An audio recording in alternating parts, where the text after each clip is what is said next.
A warm welcome to Money Matters videos once again.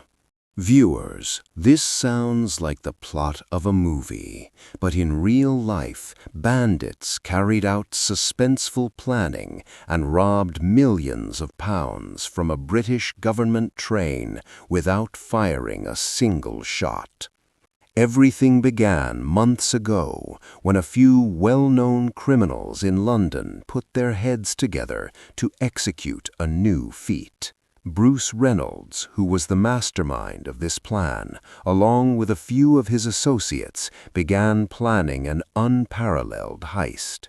He had a secret piece of information about Britain's national post service, Royal Mail. This secret information had been given to him by a senior security officer of the Royal Mail himself, whose identity was unknown.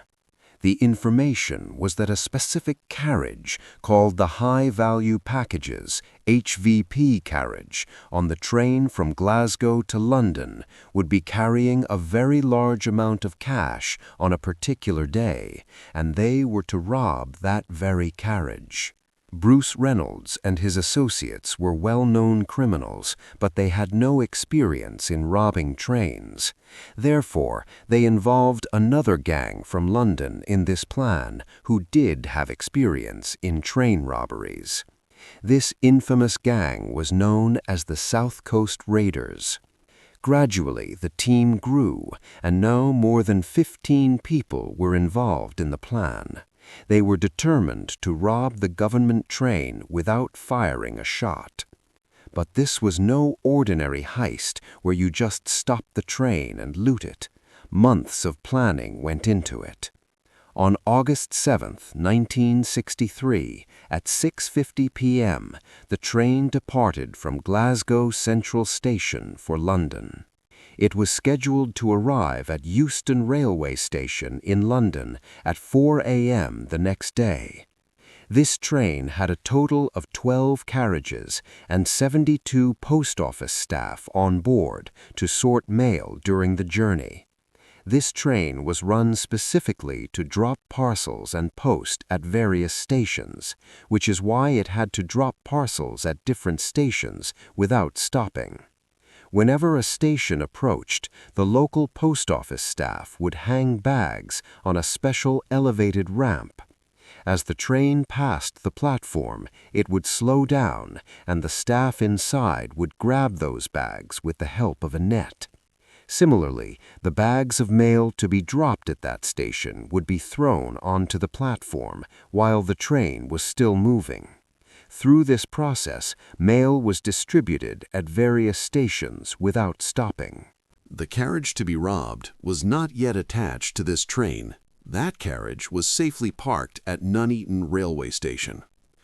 This carriage was called the HVP carriage because it mostly contained large amounts of cash that people sent via money orders to other cities at that time. In 1960, 3 years before this incident, the Post Office Investigation Branch, IB, had instructed to enhance the security of HVP carriages by installing a security alarm system in them. In 1961, 3 HVP carriages were fitted with this security alarm system, and the old carriages without security alarms were kept in reserve. But the day of the robbery was crucial. On that day, all the HVP carriages with security alarms were out of service. Therefore, a reserve carriage, M3024M, which had no security system, was to be used. This was a major tip that the robbers had received from the Royal Mail insider. When the train from Glasgow arrived at Nuneaton Railway Station, the railway staff connected the HVP carriage second from the engine. This was the first tip the robbers had received, but the second tip was even more important. Normally, HVP carriages carried around £300,000, but because the previous week was a bank holiday weekend, on the day of the robbery it contained around £3 million in cash. And this was tip number 2. The coincidence that day was perhaps a once-in-a-year's occurrence. 12 times more money was being transported, and coincidentally, The HVP carriage with the security alarm was also faulty. But for the robbers, this was no coincidence. They had been planning for this very day for several months. Anyway, the train, including the HVP carriage, departed from Nuneaton Station. It was nighttime, and the train driver, 58-year-old Jack Mills, was speeding the train towards its destination. There, a gang of robbers was waiting in ambush near the railway track in the bushes. Their planning was absolutely perfect. Around 3 a.m. on August 8, 1963, a member of the robbers group began tampering with the signal at Sears Crossing. He covered the green light by sticking a glove in front of it and used a battery to power the red light, and then they all hid, waiting for the train. When the train approached Sears Crossing, the driver was quite surprised to see the red light here, because normally trains, especially Royal Mail trains, were not stopped at this crossing. Anyway, Jack Mills applied the brakes and stopped the train right at the signal. Suddenly, silence fell all around. Meanwhile, the assistant driver, also known as the second man, got off the train to contact the signalman using the telephone on the line side. When he picked up the telephone attached to the signal, he found that its line was cut, which was part of the robbers' plan. Just as the second man was about to turn back towards the engine, robbers emerged from the bushes and overpowered him.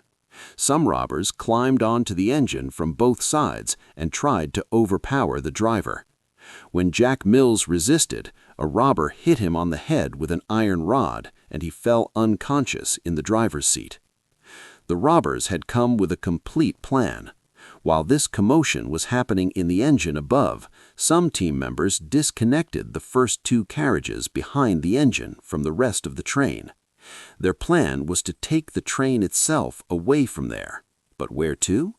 About 1 kilometer from Sears Crossing was Bridego Bridge, and that's where the robbers' truck was waiting. They had also brought a retired railway driver with them, whose job was to drive the train to Bridego Bridge. Everything that had happened so far was according to plan.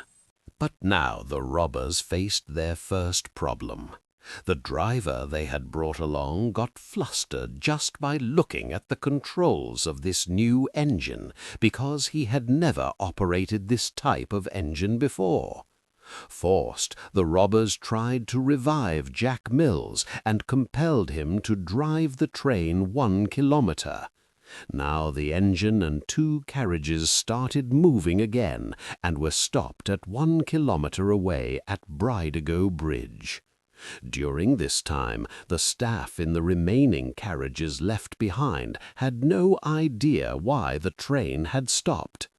Upon reaching Bridego Bridge, the robbers broke open the door of the HVP carriage, entered, assaulted the 5 staff members, tied them up face down with ropes, and began their operation. The HVP carriage had a total of 128 sacks filled to the brim with cash. These were notes of £1, £5, and 10 shillings. Their total weight was about 2.5 tons. The train was on the bridge, and a truck was parked on the road below. According to the robbers' plan, they had only 15 minutes, so they formed a human chain and loaded 120 of the 128 sacks into the truck one by one. The remaining 8 sacks were left behind due to lack of time. Their plan had worked perfectly, but in the end just one mistake occurred which later proved most crucial in getting them caught. While leaving, a robber told the tied-up staff in the HVP carriage not to try to get up for 30 minutes or they would be killed.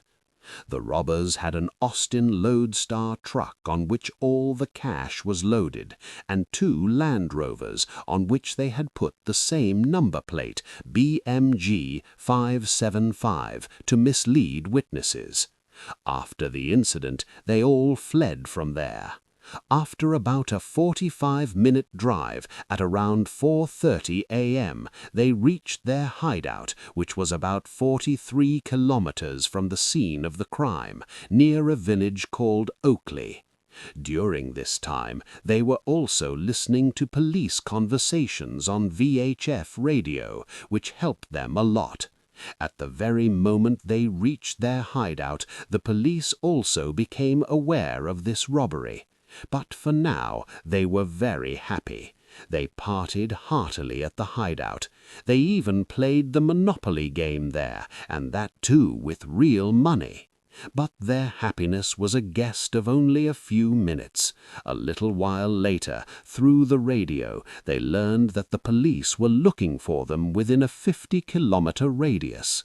The police got the idea of the 50-kilometer radius because of the statement of the staff member whom the robber had told not to move for 30 minutes before fleeing.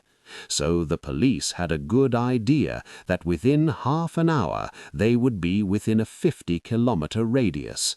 Hearing this, the robbers panicked. Now their plan to leave this hideout, which was on Sunday, they shifted to Friday. On Thursday, they divided all the money amongst themselves.